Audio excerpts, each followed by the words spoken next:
যে উত্তরাঞ্চলে কিছুদিন আগে এক বুক আশা নিয়ে ঘরে ফিরেছিলেন বাস্তুচ্যুত ফিলিস্তিনিরা, সেখানেই এখন হতে হলো লাশ। জাবালিয়া, গাজা সিটি, খান ইউনিস সহ মঙ্গলবার ভোরের দিকে ইসরায়েলি বাহিনীর ভয়াবহ বিমান হামলায় মৃত্যুকূপে পরিণত হয়েছে গাজা।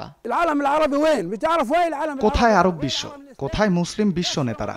পবিত্র মাহে রমজানে ফিলিস্তিনিদের সঙ্গে কি ঘটছে কেউ কি দেখছে না? ফিলিস্তিনি জনগণের বিরুদ্ধে গণহত্যা চালাচ্ছে ইসরায়েলি বাহিনী।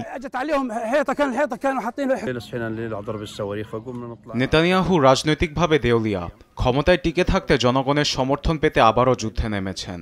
আমাদের ভাগ্যটাই খারাপ, বারবার আমাদের সঙ্গেই এসব হচ্ছে।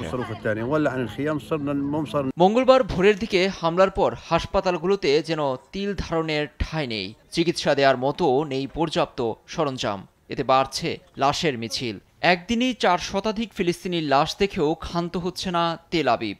আরও অভিযানের আভাস দিয়ে উপত্যকার বেইত হানুন সহ 4টি জায়গা দ্রুত খালি করার নির্দেশ দিয়েছে ইসরায়েলি বাহিনী। ফিলিস্তিনিদের শত্রু আখ্যা দিয়ে কোনো দয়া দেখানো হবে না বলে ঘৃণ্য মন্তব্য করেছেন জাতিসংঘে নিযুক্ত ইসরায়েলি দূত ড্যানি ড্যানন। জিম্মিতে ফেরার বিষয়টি নিশ্চিত হলেই হামলাও বন্ধ হবে মনে করেন তিনি।